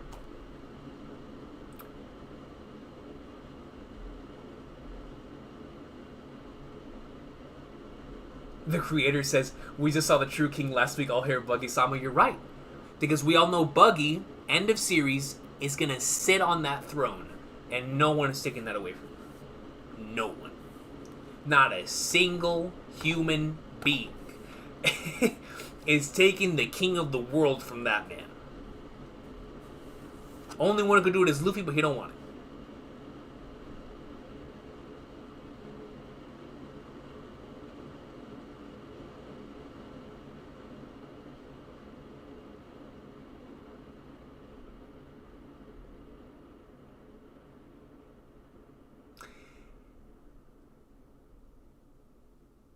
Okay. Red Nosen says, and this is a response to Parvision. It says, also, I really doubt the God Knights would use double fruits. Their names are associated with God and the Holy, so I don't think the Celestial Scums defines the fruit users as defiled. So I agreed to Par, right? Like, the initial idea goes against of like, okay, why would individuals called the Holy Knights, the God's Knights, use something like a fruit? But when you really think about it, especially with this chapter, the Celestial Dragons kind of look at them in disgust.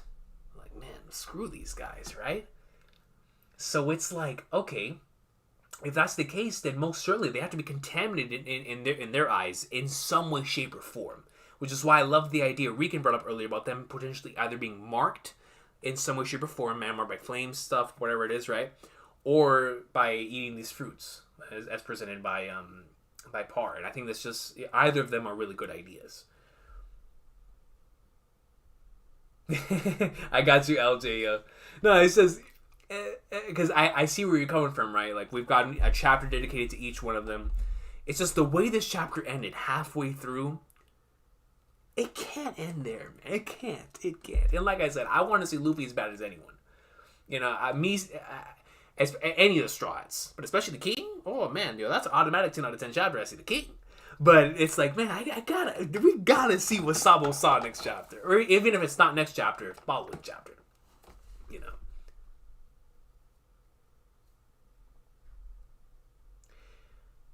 Do you think that Imu is a character that we have already seen before and we're getting a plot twist? Unless Sabo saw something beyond Imu's face that would make this so urgent. So, Eric Reed. My response to that is going to be this. Oda did an interview with, I forgot what TV station it was. I think it was last year or the year before.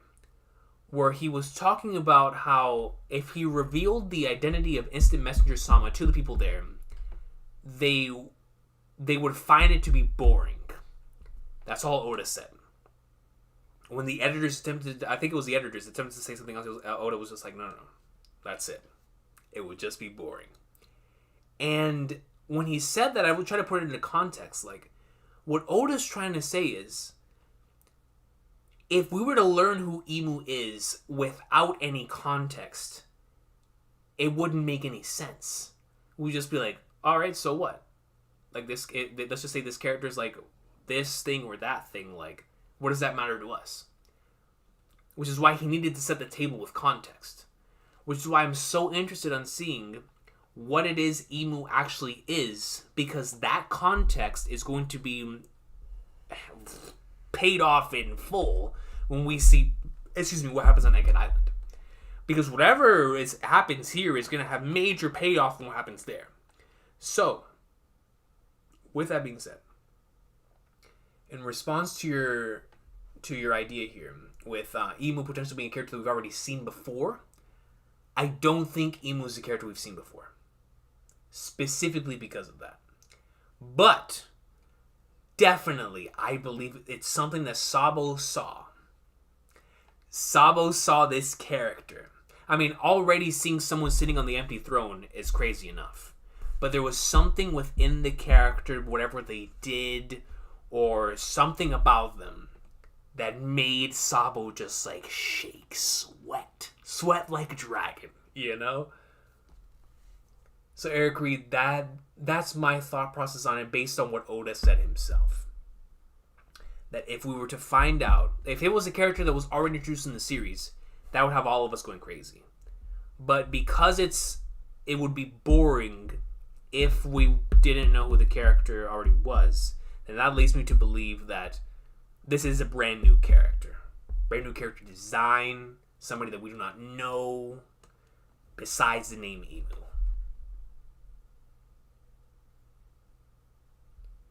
Oh, Ian comes in with a 2 and says, seeing the Revs cooking hits, Zelda peaking is soon. Oh, Ian, let's bring up Zelda.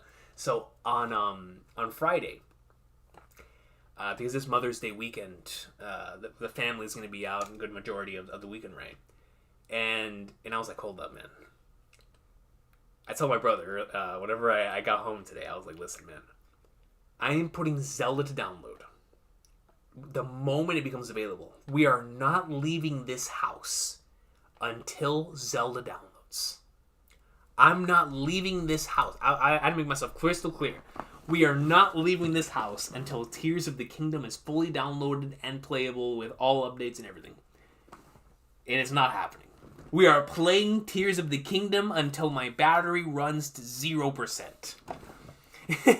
Like, I'm too much of a Zelda tard for that, man. I bought my Switch. I camped out that night when the Switch came out because of Breath of the Wild. It wasn't because of the Switch. It was because of Breath of the Wild that just happened to be on the Nintendo Switch.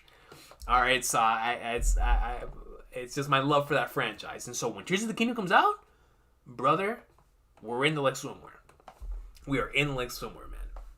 But Ian, Zelda peakness soon. Zelda peakness soon. I appreciate you for the 2, yo.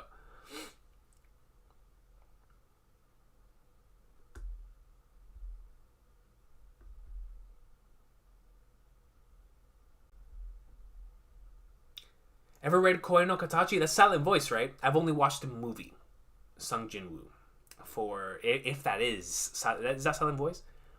I've only read the manga, or I watched the movie. I haven't read the manga. I can't stop staring at the Luffy image, dude. GoldenEye, just look at it. Like, bro, every time somebody like texts me, I just look at the picture in the background. I'm like, man, it's my goat. Like, look at him, bro. Look at him, dog. Like, I don't even want to answer the text. I'm like, whoa. It's like I have the Kim Possible theme. Like whenever somebody sends me a message, I hear the din din din. It's just imagine din din din. You look down at your phone and you're like, oh, who is it? It's the king. It's the flipping king, man. You feel me?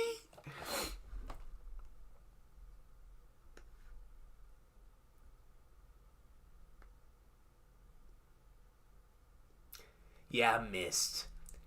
Dude, the Zoro episode is going to be peak. It's going to be just as peak as that Sanji episode, man. I can't wait. We're going to be going back to back with it. Because I love the Zoro 1033 adaptation for episode 1060. I thought episode 1060 was phenomenal. So going from 1060 to a 1061 that was really, really special. Then we're going to get a 1062 that's really, really special. It's like, man, we're just going back to back with it. So good.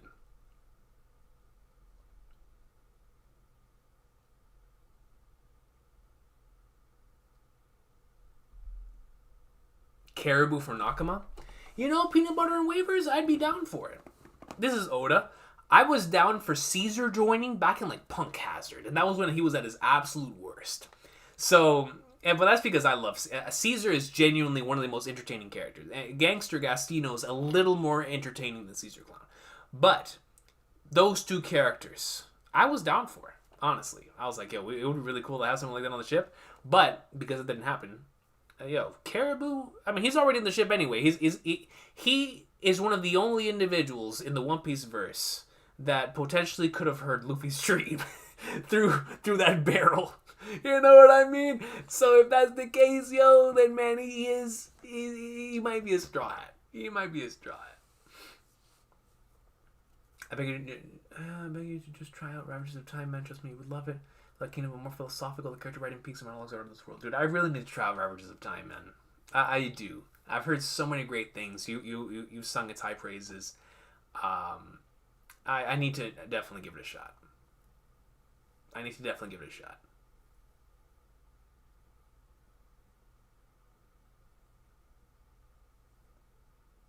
So, Salvador shot. I love the Rox's emu thing. And so when we were talking earlier about the idea of like emu being a character we haven't seen yet or being a character that we have seen before, what I meant in regards to a character like Rox at least is when in response to that message, I thought it would be like, let's just say a hypothetical situation. We're talking about like, I don't know, even though this would make no sense. A dragon, right? Like a character that we've seen, but we don't know fully of. Like a mysterious character that we've seen before in the series, right? The characters like dragons and crocodiles and all these characters.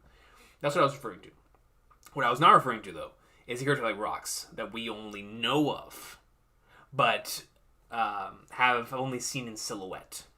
So Rocks, especially with the King of the World idea being brought up in the flashback, considering him wanting to be King of the World, and then it just so happens to be that the individuals on the pirate side of the world are all former members of his crew.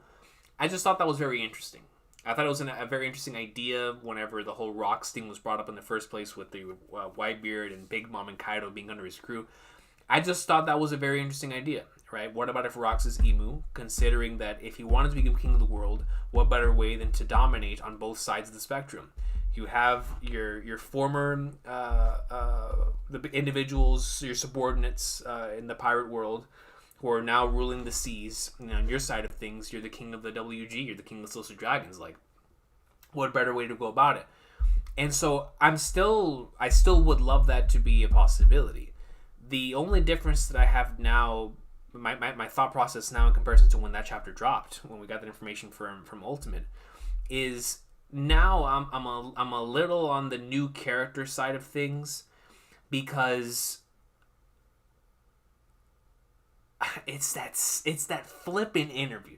And we shouldn't go off of interviews because it obviously that leads into toxicity later on. But I trust Oda's word, right? When he says something, and so when he says that we would not understand, like, if we were to be told that Emu is Rocks, at least me, I'd be like, holy flagnars, you know what I mean? Like, I'd be like, let's go. I'd be going crazy, like, yo, this is gonna be insane. But if somebody was like, yo, Emu's an alien, I was like, okay, sure, whatever. But what does that mean? Emu's a robot, Emu's a cyborg from 500 years ago. Emu is Oars. Emu is, I don't know, you know what I mean? Like, Emu is Joy Boy. It's like, okay, well, tell me more. You know what I mean? It's like, I don't know, man. It's like, that's type of stuff that interests me. And it's that flipping interview, man. It really is.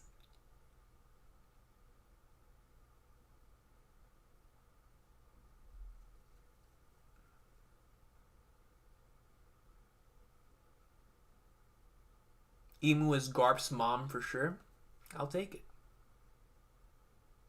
The anime definitely did Queen justice power-wise. Yo, Queen looking strong scale. Queen looking strong. Caribou versus Pizarro. That's a funny, hilarious thought, man. A hilarious thought.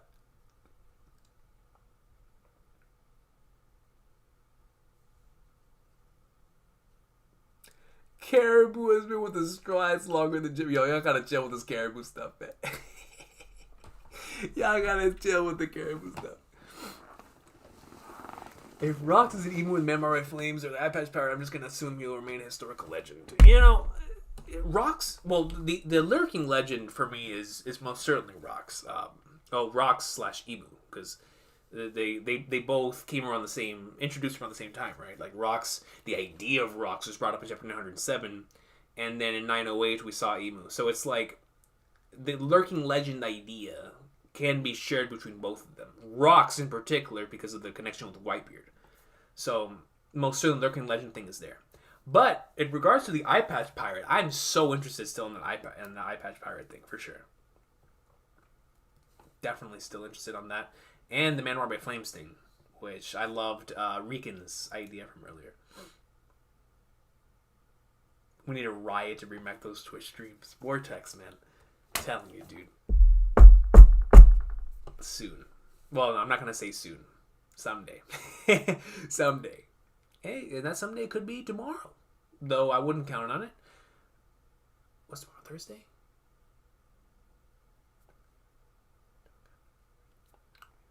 Yo, Vortex, I'll tell you this. Like I said, Vortex. Yo, Vortex, if Manchester United somehow finish top 4, I'll promise a stream. If Manchester United can pack themselves up and actually solidify this top 4 placement, I will stream on Twitch. Because, man, it has been a horrible sight, I'll tell you, dude. I'm actually terrified of this game on Saturday because it looks like another L, and I just can't trust him. I can't trust him. But, so we'll see. Bro, if United beats City, I will definitely stream. I might stream on YouTube. Liverpool on a winning streak. All right, I'm cutting the stream off. We're talking about Liverpool. Ladies and gentlemen, this has been...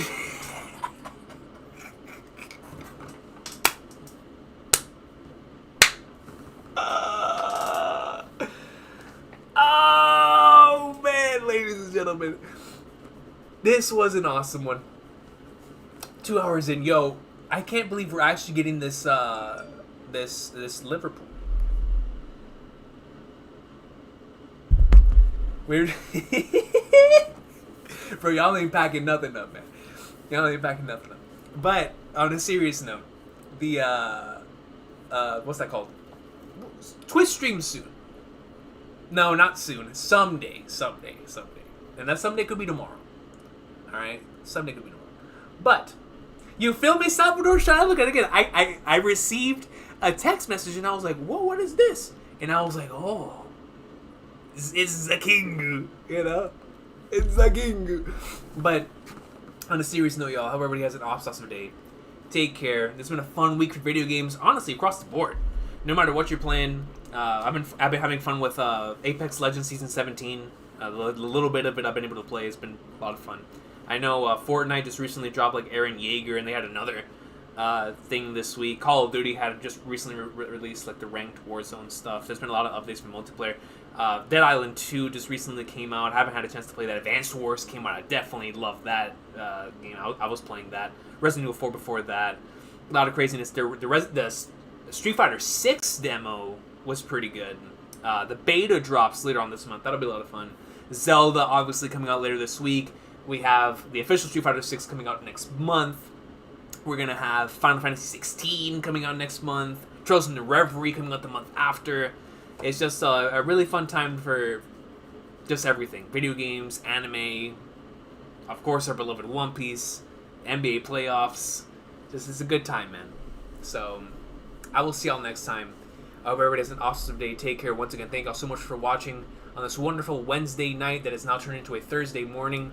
I apologize. Yo, tomorrow morning I'm getting a fresh cut, man, before I head out anywhere. So, I apologize y'all had to see a Recon with no fresh cut, but I'll make up for it with the next time y'all see me, hopefully for the afterthoughts, I will have a fresh cut. And so look forward to that. Take care.